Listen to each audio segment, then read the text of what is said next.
Okay. This is going to be a single payer moment. That's this. Don Bechler, are you going to be charging the mic here?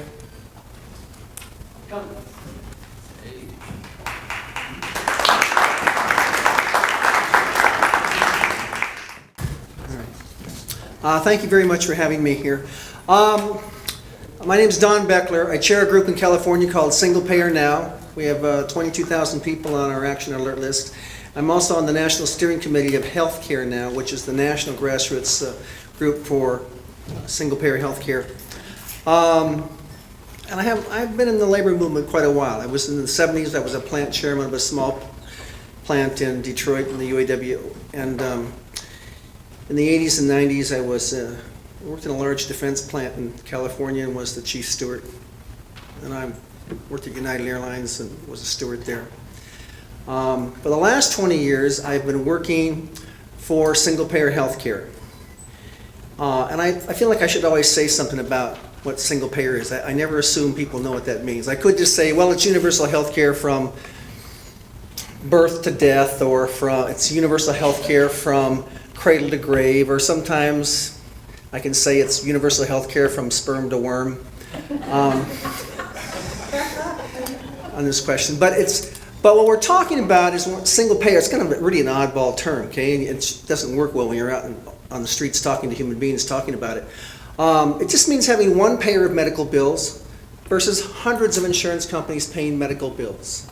And just getting rid of all the insurance companies, that act alone, and just having one payer of medical bills would save the United States, us, $400 billion a year because of all the bureaucracy involved in healthcare, in billing systems. The insurance companies they cause us to lose 31 cents of every healthcare dollar that we spend in this country on the bureaucracy of the paperwork of trying to get healthcare. So that's one of the things. Single-payer healthcare, the bills that we have out there cover all immigrants. They cover everybody. We also in this country have a racist and a sexist healthcare system, because the lower you are on the economic totem pole, the less access you have to healthcare. But if we have a universal healthcare system, everybody has that access. Now, that doesn't necessarily until we actually have some economic equality in this country, there's still our health is on the economic totem pole is worse the lower you are on the economic totem pole. But at least having a single payer healthcare system, it means everybody has access. There's no platinum, silver, bronze plans. It's everybody has access to go to where they want to go. All right, the fundamental point I want to make tonight about us moving forward is I think it's important that we play offense and not get defensive. When we say lines in the sand and no cuts, I think that's a recipe for losing. So vision, what's your vision of where society should go? So here's the status quo right now. Let's say your bar, and here's where employers want to drive us down to. And if we just say, no, we're going to maintain that line, well, that line's not so good for a lot of people.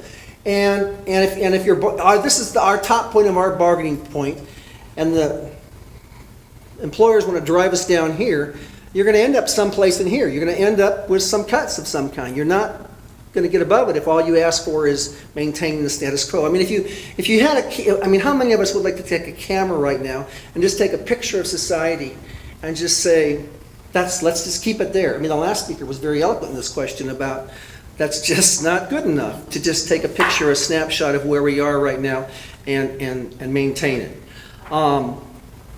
I know of no unions that walk into negotiations and say to the employer, that same thing is just fine as we've had before. You always walk in with more things because you know they're going to walk in with cut things. So I think we have to be aggressive on this question.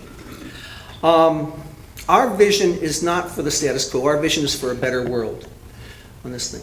Now, a lot of work has already been done by unions in this country around the healthcare question. And there is a legislation on a national level called House Resolution HR 676. It's called the Medicare for All Act hyphen expanded and improved Medicare for All. And already there's over 600 unions in this country who have endorsed that bill. Now they haven't done much with it, that's our job, but they've endorsed it, including 40 to 50 state AFL-CIO bodies have endorsed that bill. A lot of work's been done. Out on the table I have a list of all those 12-page listing of all those unions. I have a sample resolution that you can look at. I have a 2-page thing that talks about the cost analysis of how this would work. And I have a list of the 41 co-sponsors in Congress who are on board with this. This is some of this debate's a little slower this year because people, hope the Affordable Care Act does something. We're going to start seeing big failures soon. But a lot of work's been done, and it's our job to push this and not just say around Medicare, no cuts. That's a loser. We have to try to expand Medicare for everybody.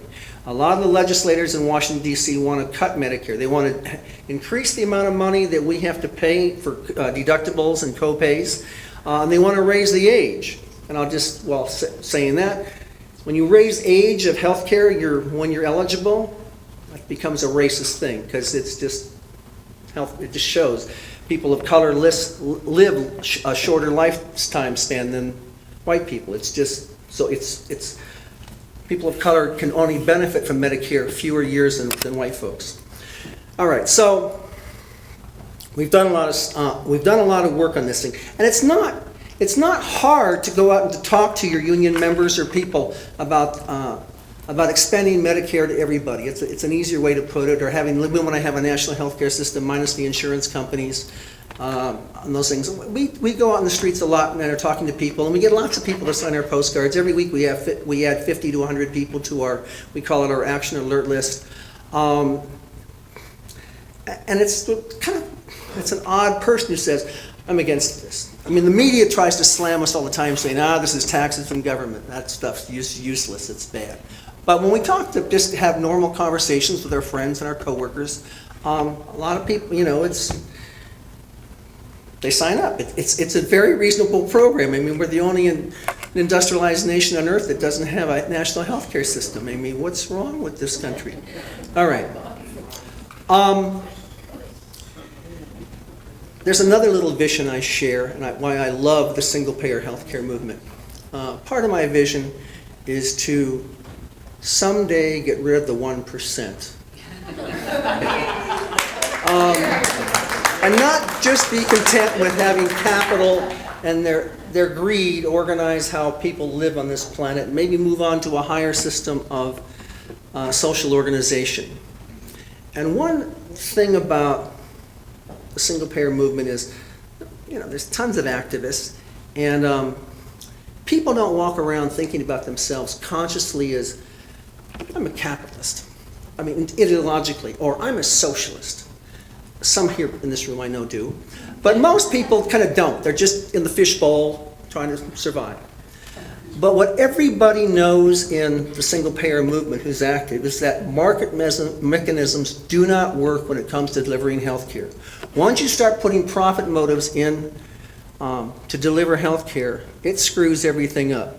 Because the insurance companies are out there trying to figure out how to avoid sick people and only insure healthy people. And if there's bills, pass them on to others. They're really good at this. That's what they get kids out of college to work on. How can we avoid getting sick people in our program? So, back to visions. There's this bumper sticker out there. That we use in the labor movement on occasion. It's about the weekend. How does it go? Labor, the folks that brought you weekend. There you go. Right, or unions, the people who brought you